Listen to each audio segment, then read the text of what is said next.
pasa. AM530. Somos redes. Somos radio.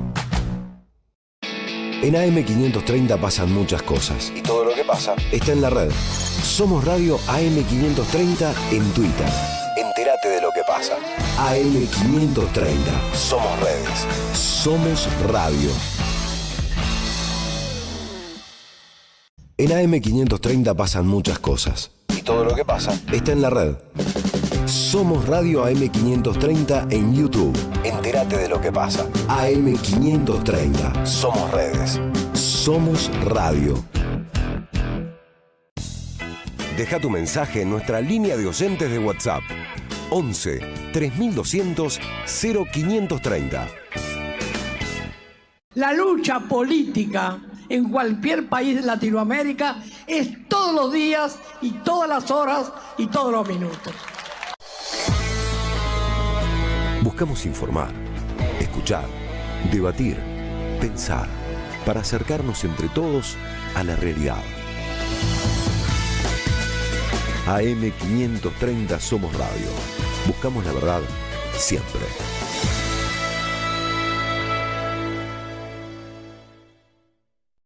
¿Sabés qué le falta a tu carpeta de favoritos?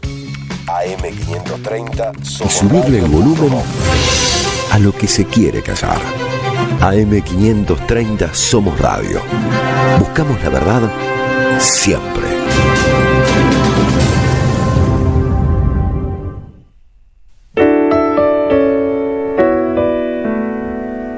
Desde lo alto, todo se ve más claro.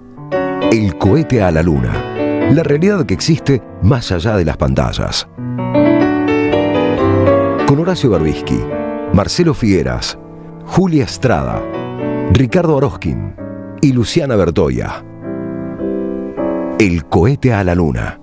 Siempre en la órbita de las verdades. Love is funny, or it's sad, or it's quiet.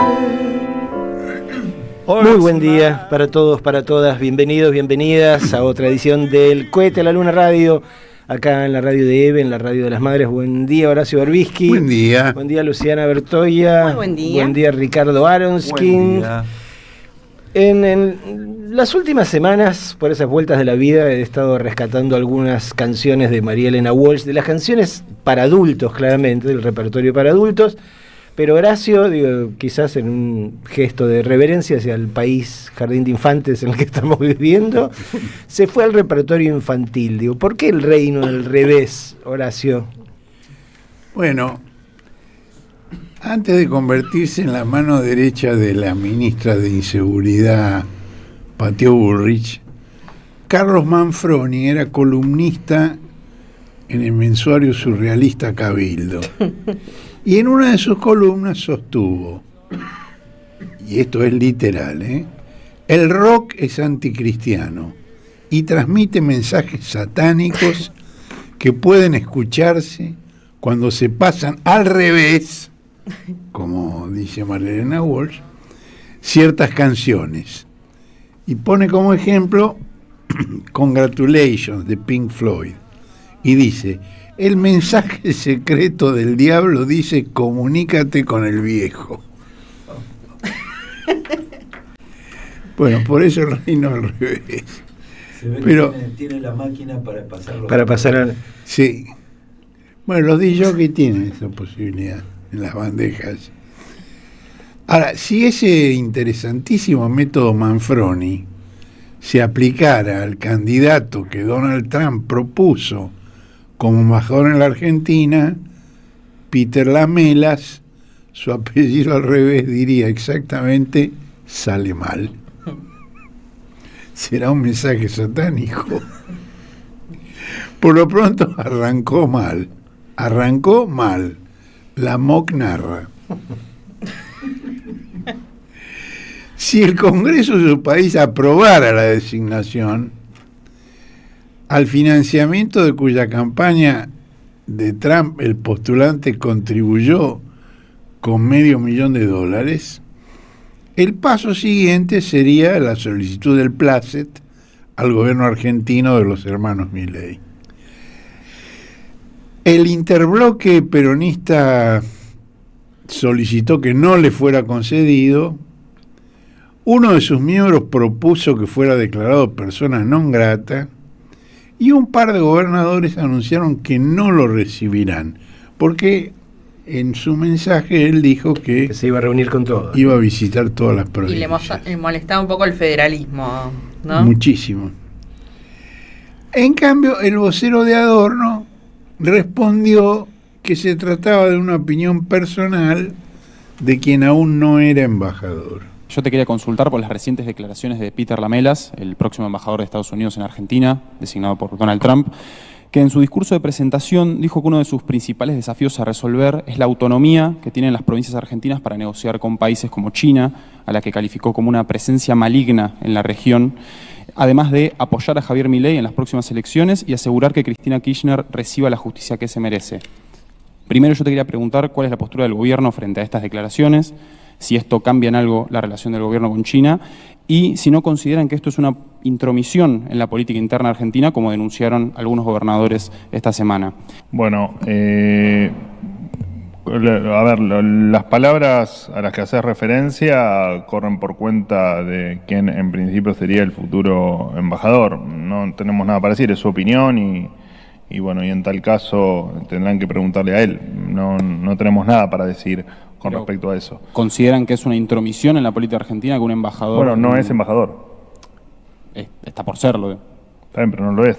Por lo tanto, no podemos aseverar que se intromete o no en la política interna, no siendo embajador. No te la puedo contestar la pregunta.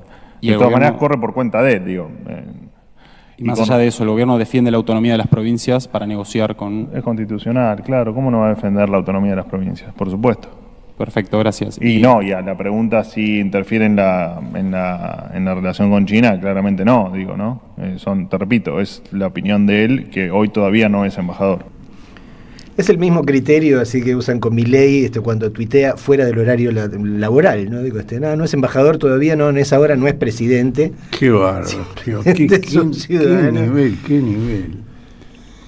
Bueno, Lamelas nació en Cuba y se exilió con su familia a los 4 años. En Estados Unidos prosperó en los negocios, en lo que Fidel Castro llamaba la gusanera, según dijo él mismo. Bueno, creó muchísimas empresas. En la página mía del cohete de hoy tenés el detalle tomado del registro de empresas del estado de Florida, de todas las empresas que creó, que fueron muchísimas. Y después las que siguen activas hasta la actualidad. Porque la larga lista, lo creó a lo largo de muchos años y algunas siguieron y otras no. Bueno, la primera de las que siguen en vigencia es un homenaje de Lamelas al almacén de ramos generales de su padre en Cuba, que llamaba El Gato Negro.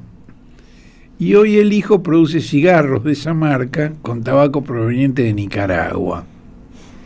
Y la etiqueta del cigarro reproduce una consigna que Lamelas repite cada vez que tiene la oportunidad y que dice que aprendió de su padre: cubano de nacimiento, americano por la gracia de Dios.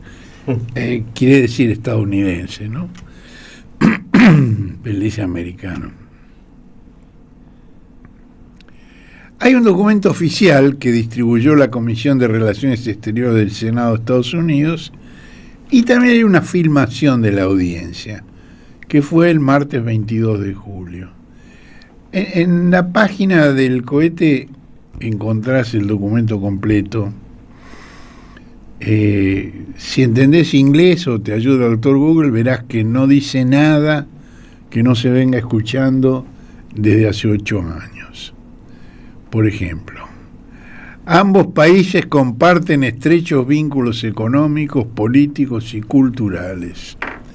Si soy confirmado, priorizaré el enfoque de Estados Unidos primero y trabajaré para alinear nuestros intereses con los de la Argentina. Trabajaré para crear oportunidades para las empresas de Estados Unidos, asegurar un trato igualitario y fortalecer las inversiones y un comercio libre. La cooperación en temas de seguridad, la lucha contra la corrupción y un clima favorable para nuestras empresas y sus inversiones son cruciales. Enfrentaré con firmeza la influencia maligna de potencias adversarias en la región, incluyendo regímenes autoritarios como los de Cuba, Venezuela, Nicaragua, China, Irán y otros que busquen socavar la estabilidad, seguridad y libertad en la región. No puso Corea del Norte. No, Me faltó. y tampoco puso a Rusia en esa enumeración, pero en otro momento sí la puso a Rusia, Corea no. La relación entre ambos países, dice, puede ser un brillante ejemplo para el resto de Latinoamérica. Los recursos argentinos como energía y minerales críticos pueden beneficiar a ambas naciones. Este es un punto fundamental. Estados Unidos quiere que la Argentina sea su socio privilegiado cuando vuelva a abrirse a los mercados internacionales.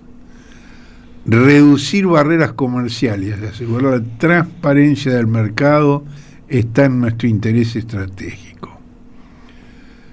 Lo mismo para reforzar la seguridad, fortalecer la cooperación en ese rubro y compartir información para combatir el narcotráfico y el delito transnacional.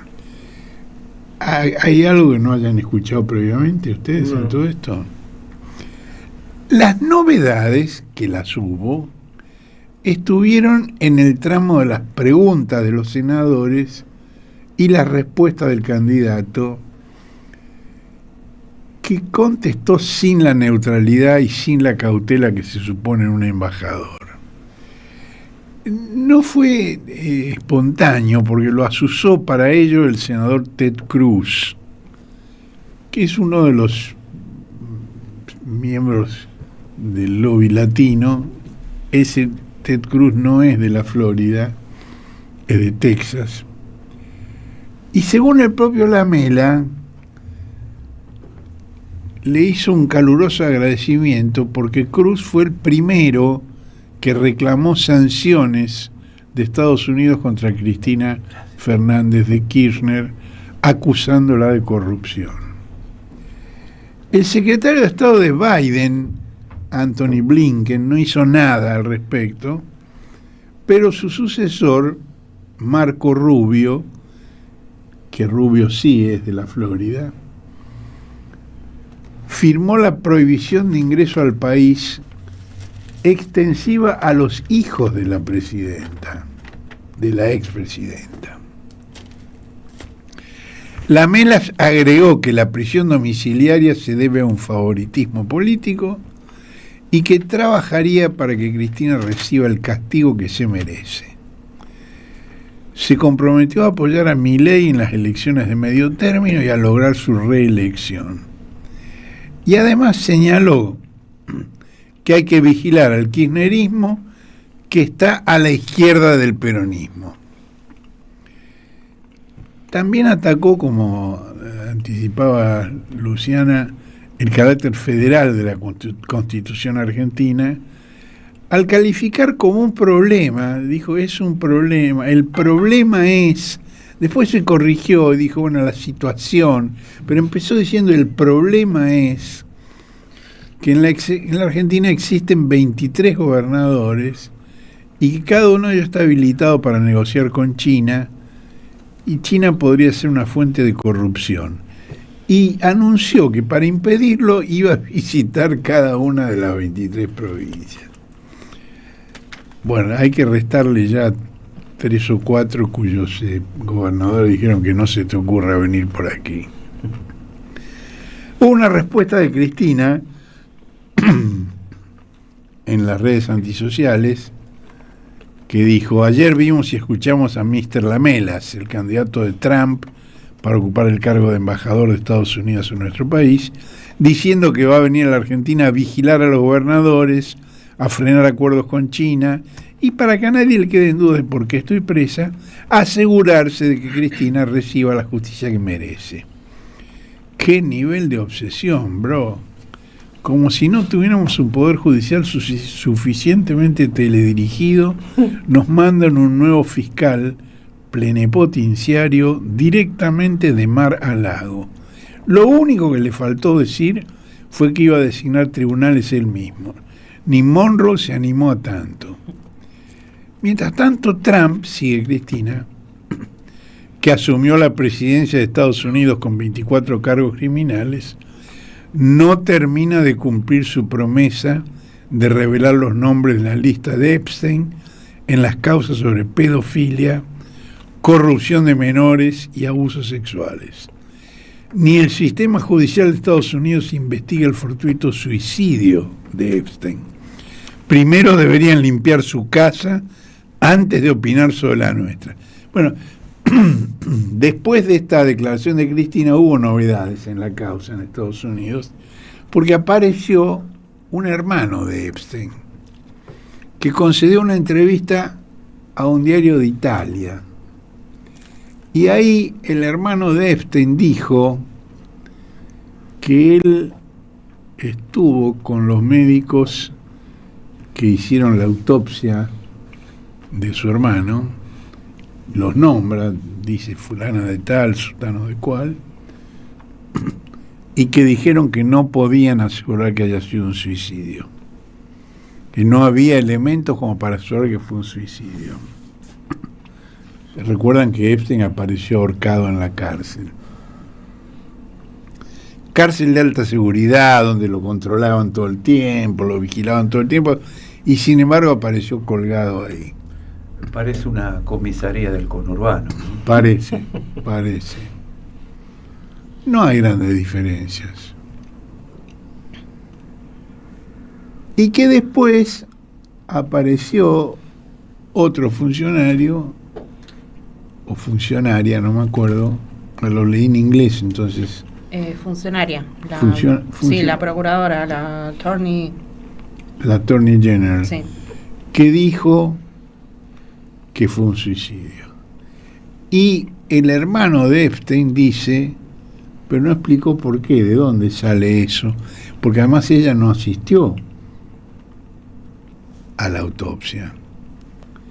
Entonces, bueno, en Estados Unidos hay una tempestad con este tema, porque todo esto comienza con una afirmación de que hay una lista de clientes de Epstein, que entre ellos figura Trump, y que además le hizo un regalo de cumpleaños Trump a Epstein con un dibujo de una mina en bolas y una dedicatoria muy cariñosa. Bueno, estos personajes, Ted Cruz, Rubio, Lamelas, hay otros, ¿no? Definen el lobby latino en el que se recuesta Trump, y específicamente de la Florida, donde pasa la mayor parte de su tiempo. En ese estado, todos sabemos que prevalece el exilio cubano y venezolano, y se ha convertido en el principal semillero de embajadores de Trump para distintos lugares del mundo. Bueno, estas declaraciones de Lamelas hay que verlas en una perspectiva histórica, justamente por eso que decíamos de que no hay grandes novedades, salvo en el diálogo con los senadores, donde se le fue la lengua, pero digamos el encuadre general es el de siempre. En diciembre del año 17, es decir, en su primer año de gobierno, Trump firmó su primera directiva estratégica de seguridad nacional. Cada gobierno tiene una estrategia que está documentada una estrategia de seguridad nacional. Hay un documento que reseña cuál es esa estrategia.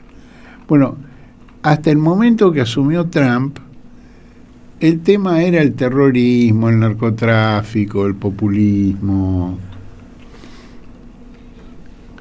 Pero el documento de Trump centró el documento en la confrontación global con potencias hostiles como China, Rusia e Irán, y fundamentó la militarización de la política exterior en el combate con China por la supremacía tecnológica, y postuló que seguridad económica es seguridad nacional, y señaló los objetivos para lograr esa seguridad económica que a su vez garantiza seguridad nacional.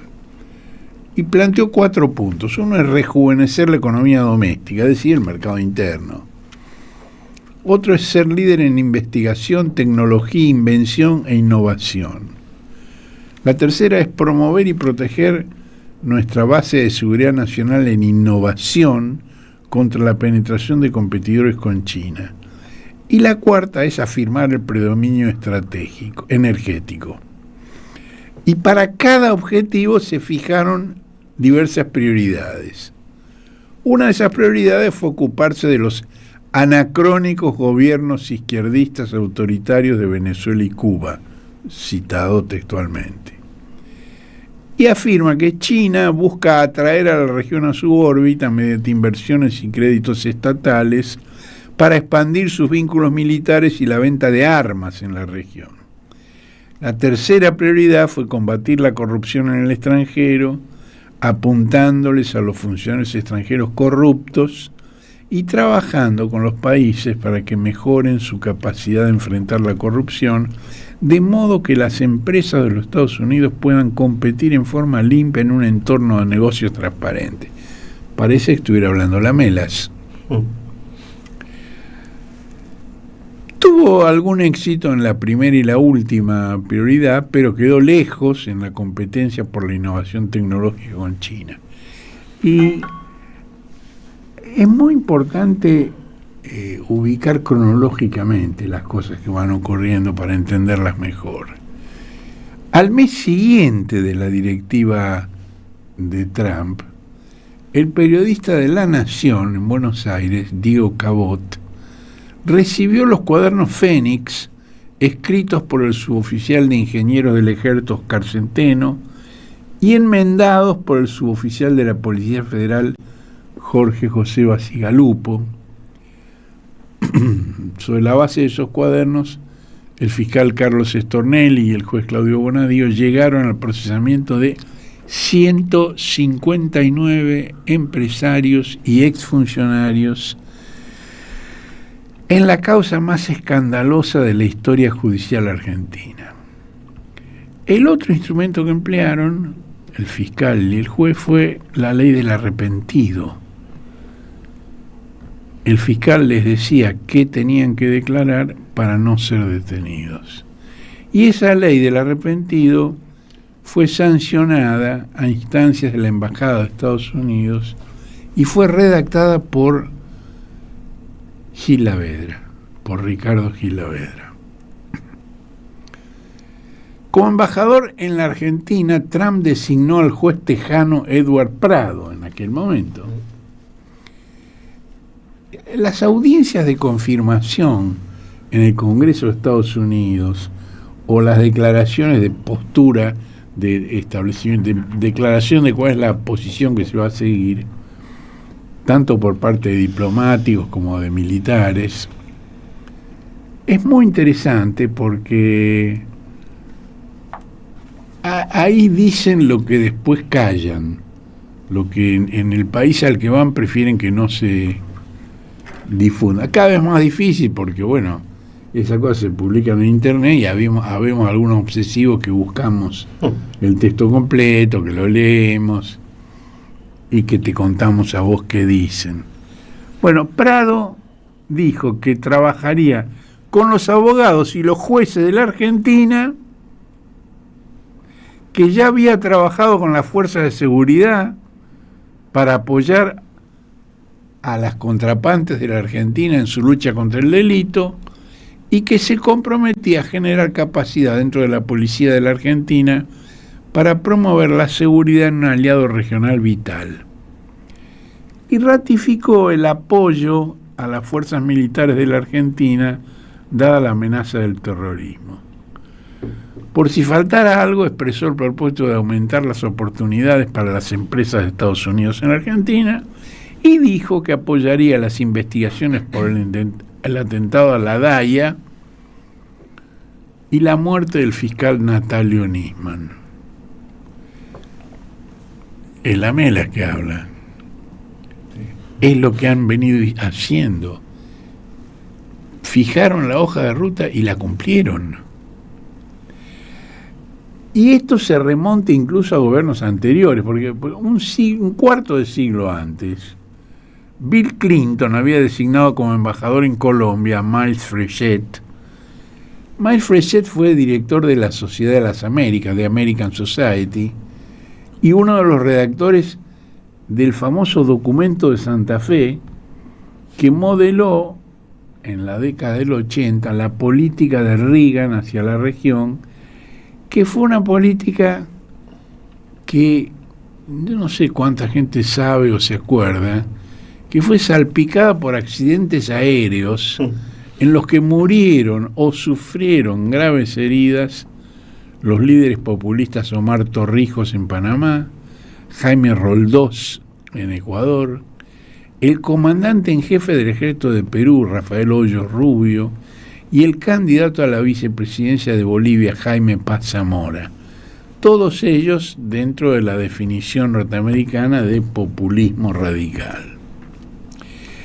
Bueno, cuando fue embajador en Colombia, Miles Frechette promovió la quita de la visa estadounidense al presidente Ernesto Samper, que es lo que después ha hecho Estados Unidos con Cristina Fernández de Kirchner.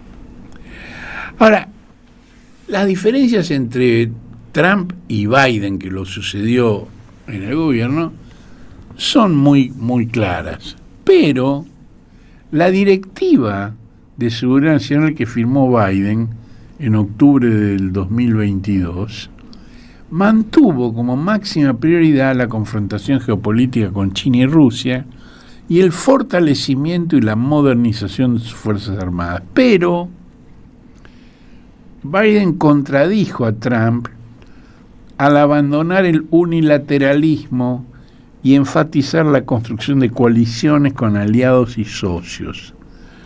Por supuesto, se trata de Estados Unidos. Es decir, que del dicho al hecho hay un buen trecho. Bajo la conducción de Biden, la superpotencia arrastró a Europa a la ruinosa guerra entre Ucrania y Rusia. Y también privilegió la lucha contra el cambio climático y la transición hacia energías limpias y la promoción de la democracia y los derechos humanos. Naturalmente al estilo de los gobiernos estadounidenses del Partido Demócrata, que son campeones de las intervenciones humanitarias a bombazos, con tropas propias y con mercenarios, que es el mismo modelo que hoy sigue el gobierno ultraderechista de Israel. Bueno, las redes antisociales aportaron al avance de las fuerzas de ultraderecha en cada país. Y Biden aludió a eso en su discurso de despedida, que nadie escuchó con demasiada atención porque es un presidente que terminó muy desprestigiado, era candidato a la reelección y tuvo que retirarse porque el partido no lo quería, porque el electorado no lo quería, porque estaba muy viejo, porque no se concentraba en lo que decía, porque salía caminando para cualquier lado como De la Rúa. ¿Se acuerdan de la Rúa? Y bueno, ahí en Estados Unidos no estaba el oso Arturo para salvar a Biden.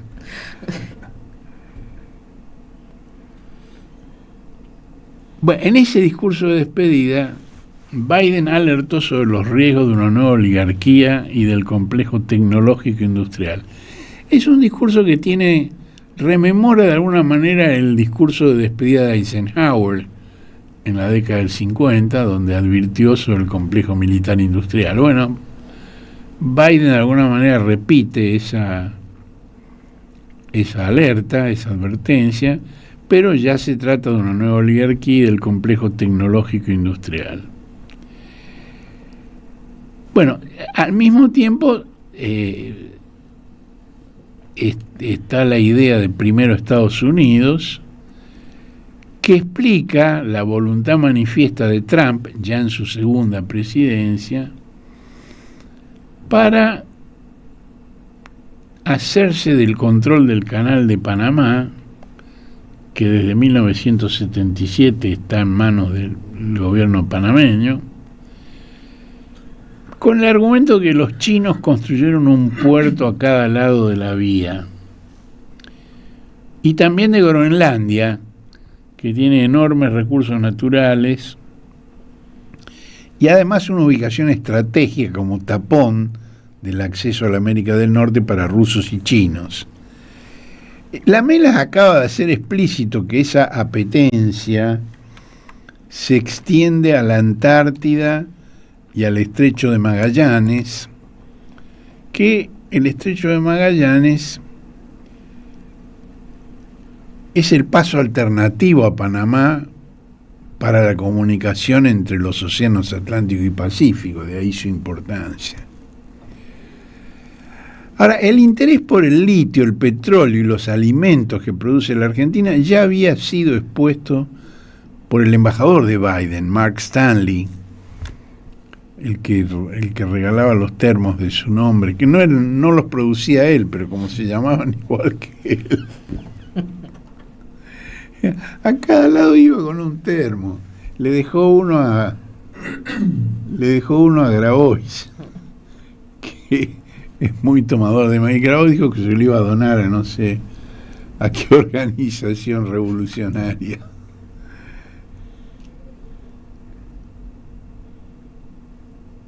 También insistieron en ese interés por el litio, el petróleo y los alimentos la ex jefa del Comando Sur, generala Laura Richardson, y en la audiencia de confirmación como embajador en Buenos Aires. Esas audiencias son fundamentales para entender. Mark Stanley dijo en el año 21 que la Argentina no tenía un plan económico que explicara cómo pagaría su deuda, y anunció que una de las metas de su desempeño sería cuestionar la presencia china. Y en agosto de 2022, ante empresarios reunidos en el Hotel Alvear por el Council of Americas, donde por supuesto estaba Stanley, la celadora de presidentes y ministros Susan Siegel completó la hoja de ruta de Stanley al sentenciar que la Argentina tiene energía y alimentos para el mundo, abundantes minerales como litio y cobre, servicios, tecnología y cadenas de valor. Y habló como si eso fuera de ellos. La Argentina tiene eso, pero yo lo menciono como si fuera mío. Bueno, la prioridad que otorgada a la confrontación con China por Trump y ahora por el propuesto embajador que llamó a su amigo, a Milei, su amigo de Trump, es de importancia extrema para la Argentina, porque en nuestro país está radicada la mayor inversión externa china en todo el mundo. Así, nosotros somos campeones mundiales en muchas cosas. Así como tenemos el mayor endeudamiento del mundo con el Fondo Monetario Internacional, también tenemos la mayor inversión externa china en todo el mundo, que son las represas de Condor Cliff y Barrancosa, o gobernador Chepernik y gobernador Kirchner, con una inversión de 5.000 millones de dólares, que es un paquete de guita. En la Argentina también se asienta la mayor base de observación satelital china, que intervino en el exitoso alunizaje Yo acá me trabuco cuando llego al alunizaje por una historia muy simpática. Cuando fue el alunizaje en el año 69, por ahí, 69, yo estaba con un hijo chiquito que tendría 2 años, 3 años en ese momento, y una amiguita. Y entonces ellos miraban y no decían el alunizaje, sino el alucinaje. Por eso era las dos cosas. Veo la palabra y me trabuco.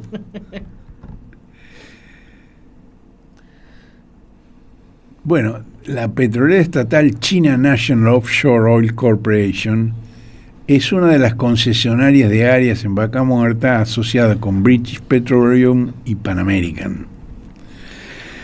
Cerca de allí, Estados Unidos erigió una base de ayuda humanitaria de potencial uso militar. 1/3 de las escasas reservas del Banco Central, que en realidad son negativas en casi $10.000 millones, están constituidas en la moneda china, vulgarmente denominada yuan, por un swap con la Argentina que Milei consiguió renovar, pero que vence cada año. Si China decide renovarlo, seguimos tirando. Si China decide no renovarlo, te tira de la alfombra. Te hace un rack pool. Bueno, China se había comprometido a financiar el 85% de la instalación de la cuarta y quinta central nuclear argentinas, que se construirían en asociación con el INVAP por $8.000 millones. Los hermanos Milei archivaron ese proyecto y hicieron otro tanto con la construcción del reactor nuclear Carem, íntegramente diseñado y construido en la Argentina. Aún no se conocen los planes del recién designado responsable del plan nuclear, Demian Reidel, pero en esta edición del cohete hay un artículo muy interesante del científico nuclear Diego Hurtado de Mendoza que revela los entretelones y las consecuencias de esas decisiones. Bueno, tal como vienen haciendo desde hace años diplomáticos y militares estadounidenses, el candidato a embajador destacó la creciente importancia de la Argentina en el Atlántico Sur para contener la influencia china y rusa, y dos cosas muy importantes, que una es la proyección antártica y otro es el control del estrecho de Magallanes. Bueno, la Melas mencionó como un éxito significativo para la política estadounidense que la Argentina haya adquirido 24 aviones F-16. Se los adquirió a Dinamarca, son de origen estadounidense, pero la Argentina se los adquirió de segunda mano a Dinamarca, que Dinamarca está descartando esos aviones para modernizar su fuerza aérea. Y de ese modo descartó los modernos aviones JF-17 fabricados por China y Pakistán. Bueno, el ex ministro de Relaciones Exteriores y de Defensa, Jorge Tayana,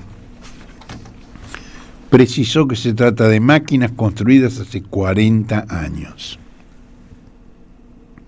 Tienen la edad de la democracia argentina. Deliberadamente no serán equipadas con misiles que puedan alcanzar las Islas Malvinas. Y esa es la única disuasión que necesita la Argentina. ¿Para qué tenés esos aviones? Chatarra voladora. Sí, son lindos, son seguramente para que los pilotos vuelen si les ponen querosén. Sí, porque no hay queroseno. No, está complicada la situación. Está complicado. Hay mucha protesta, hay muchos reclamos. Pero bueno, para que vuelen un poco, para que miren desde el aire, está bien, pero para efectos estratégicos de la Argentina no sirven para nada. Y esto de las Malvinas tiene importancia también porque fue otro tema de Lamelas. Las llamó Falklands, dijo que Estados Unidos reconoce la administración británica de las islas, pero aclaró que es neutral respecto de su soberanía y que alienta el diálogo entre ambas naciones. Bueno, desde la primera guerra del Golfo hasta las intervenciones estadounidenses en Irak, Afganistán, Libia y Siria, América Latina salió del radar de Estados Unidos.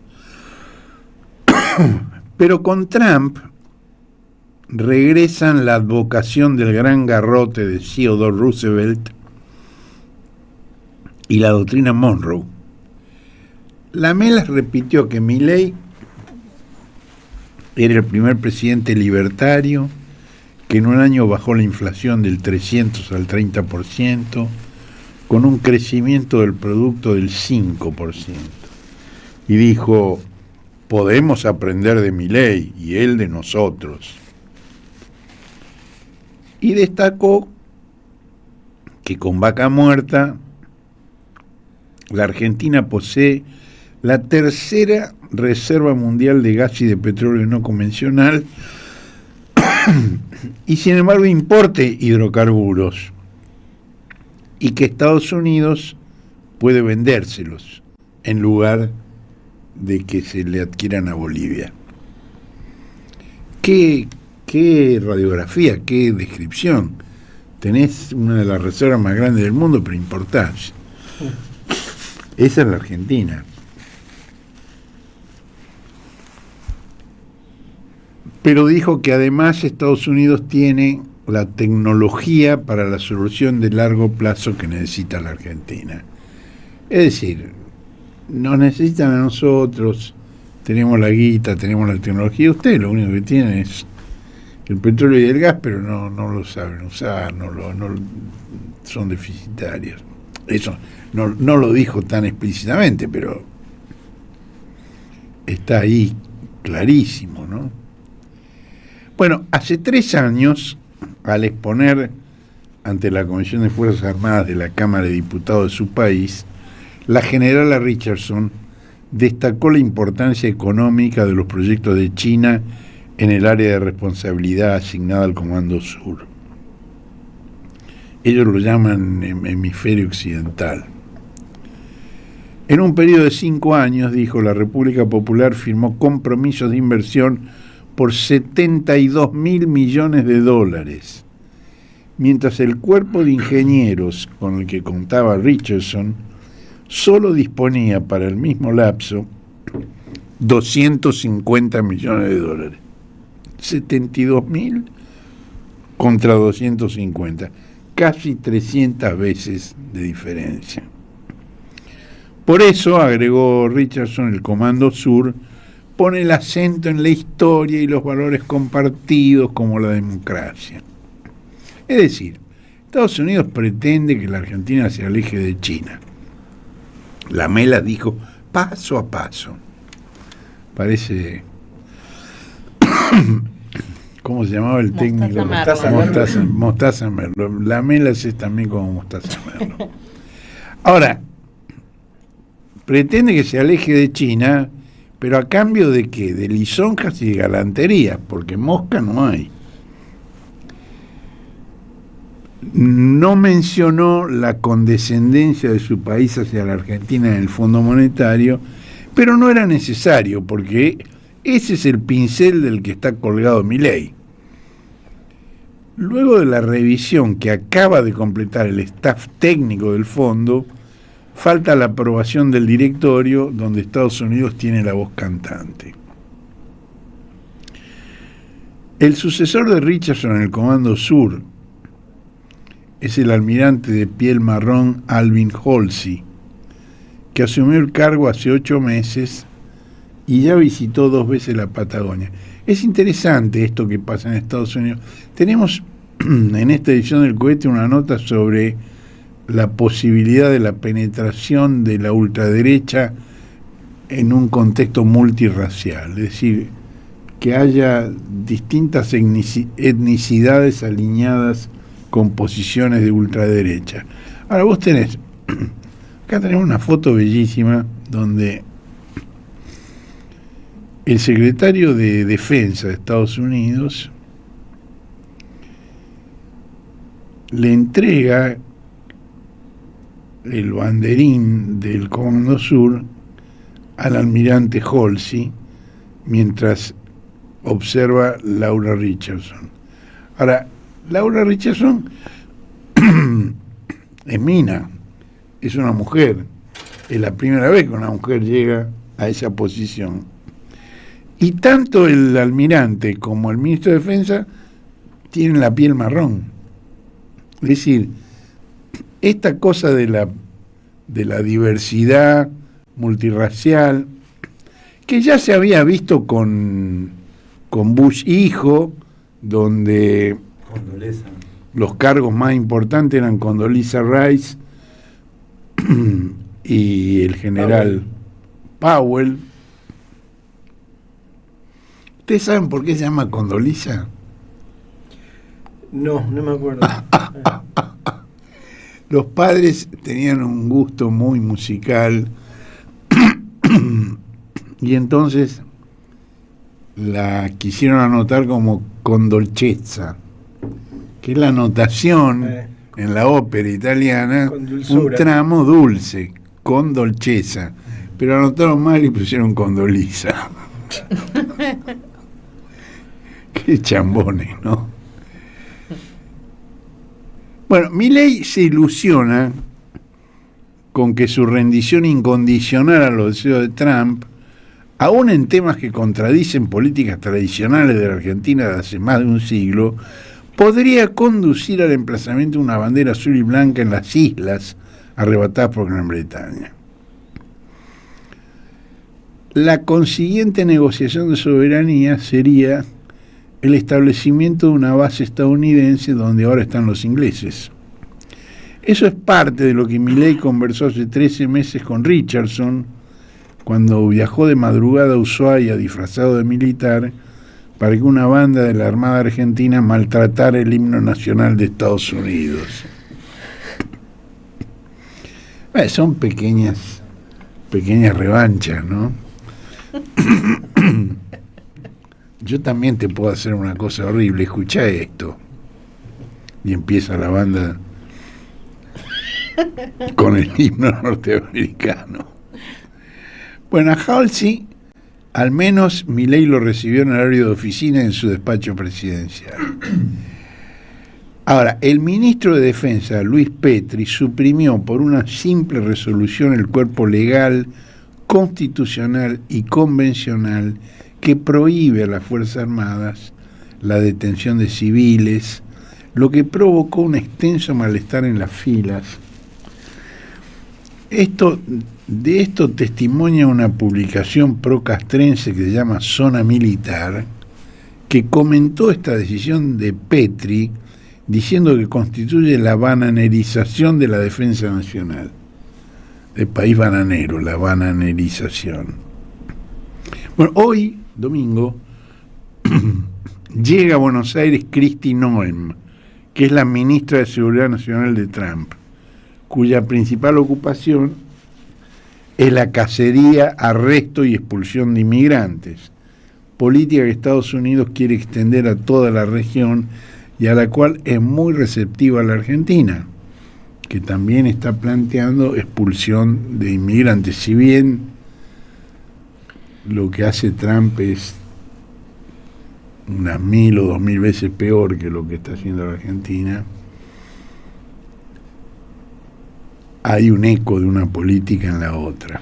Además, la Argentina lo que hizo fue cambiar las condiciones para refugio, darle un lugar en el organismo que evalúa las solicitudes de los refugiados al Ministerio de Seguridad, también en esa línea, ¿no? Sí, claro.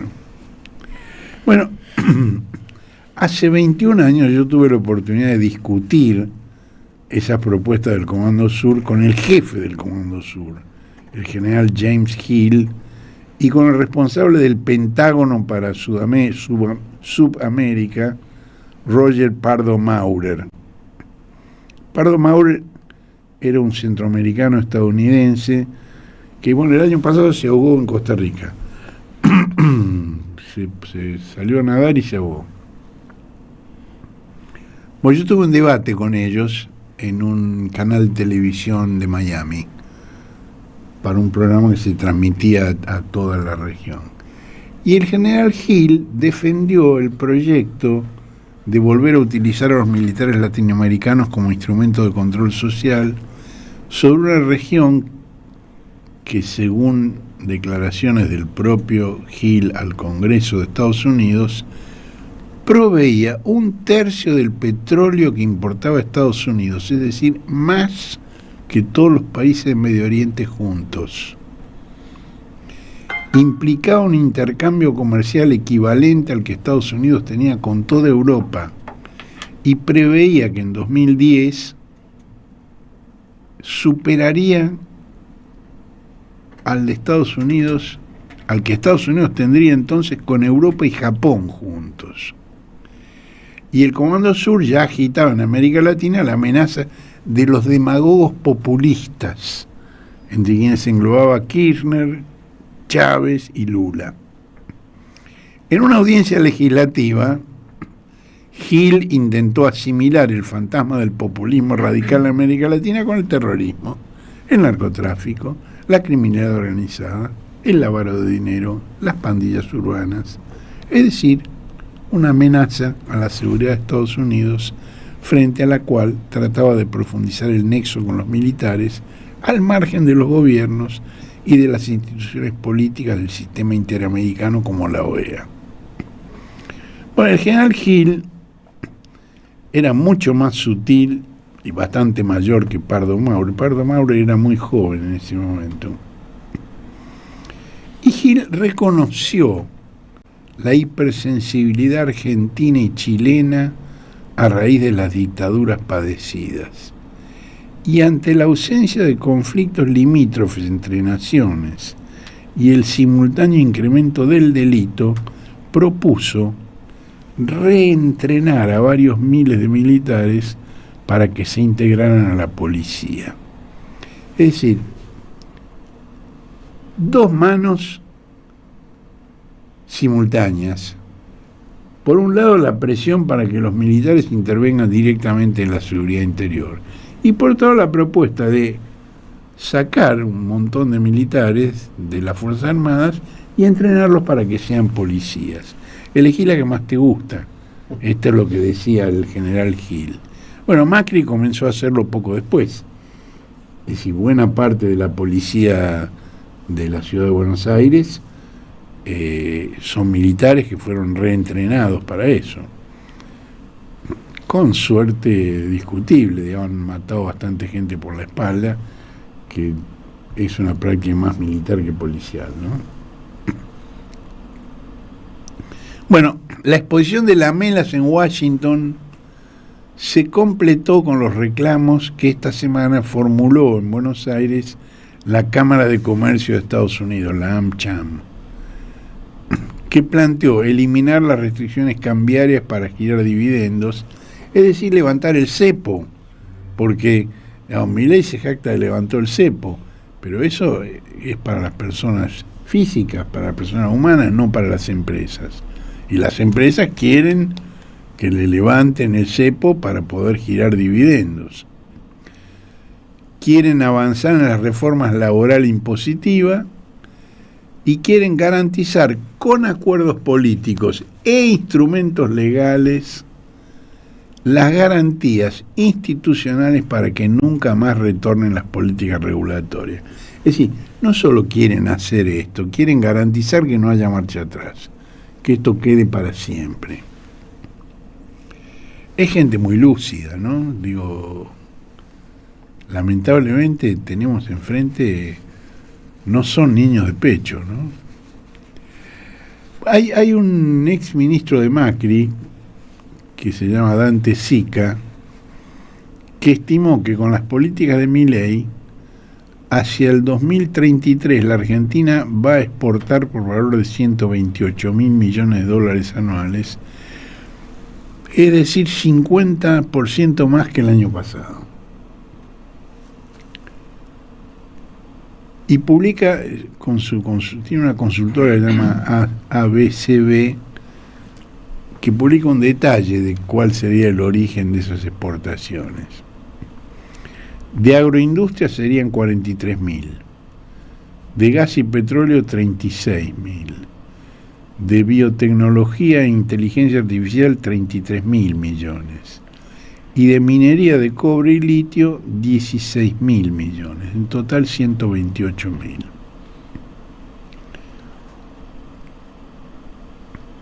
Bueno, el alineamiento de los hermanos Milei con Estados Unidos, gobiernen demócratas o republicanos, llega al extremo de que la Argentina es el segundo país con mayores coincidencias en las votaciones de las Naciones Unidas con Estados Unidos, solo precedido por Israel. Y este es un dato oficial, es un dato del informe 2024 del Departamento de Estado de Estados Unidos. Es decir, que cuando aún gobernaba Biden, la Argentina coincidió en el 82% de las votaciones con Estados Unidos. Y si el registro se limita a las 19 votaciones que Estados Unidos define como importantes, porque el Departamento de Estado todos los años está comparando las votaciones en Estados Unidos, quién votó junto con ellos, quién votó distinto de ellos, pero hacen dos listas, una la lista general de todo lo que se votó, pero otra lista de los temas importantes para ellos. Bueno, en los temas importantes el gobierno de Milei coincidió en el 97%, incluso más que Israel. Bueno, me parece que el Placet no está en peligro para el locuaz Lamelas por parte del gobierno. Veamos qué puede hacer al respecto la sociedad argentina, pero el gobierno está claro que... Bueno, faltan 6 semanas para que sepamos cómo le va a Milei en las elecciones provinciales que tanto preocupan a Lamelas, y dentro de 7 más las nacionales. Las coaliciones principales llegan a esta cita con profundos desgarramientos internos, las dos. En La Libertad Avanza, Karina Milei barrió con los insultadores del tuit que conducía Santiago Caputo. Yo les mencioné varias veces los libros de Juan Luis González sobre Milei. Yo creo que González es el periodista que más y mejor ha investigado a los Milei. Ahora ha dicho que el final de Santiago Caputo estaba escrito desde el minuto 1 y afirma que jamás existió el Triángulo de Hierro y que el proyecto político de los hermanos es monárquico, feudal, familiar y sanguíneo, y está claro que Karina tiene el poder. Bueno, Milei le pasó la mano por el hombro a Caputo, dijo que era un hermano, que era como un hermano, sí. Pero la hermana es Karina, y en este momento de definir quiénes son los candidatos, Karina le pasó por encima al hermano Santiago. Bueno, en el peronismo se acordaron las listas, hubo acuerdo, pero la odiosidad interna es más fuerte que nunca. Y para ello hubo una contribución decisiva que fue el descubrimiento de que el carlibianquismo había presentado, mucho más temprano que venciera el plazo, una lista completa alternativa con el sello partidario del expresidente Alberto Fernández y sin los postulantes del kirchnerismo. Presentaron una lista exclusiva del carlibianquismo. todos futuristas, ni un kirchnerista. Bueno, es difícil concebir que haya regreso de semejante puñalada por la espalda. Aunque ahora, digamos, estén haciendo actos conjuntos y pues están tratando de tener un buen desempeño en la elección. Esta jugada del carlibianquismo fracasó porque cuando se dilataba la entrega de los nombres y los acuerdos de las listas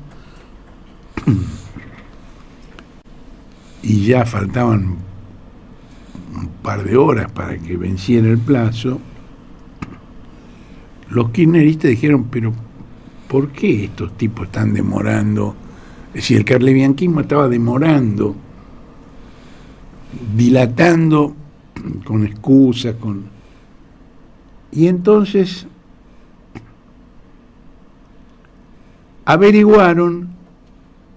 recién entonces averiguaron que la lista ya estaba presentada y los estaban boludeando para que venciera el plazo y entonces quedara como única lista la del futurismo.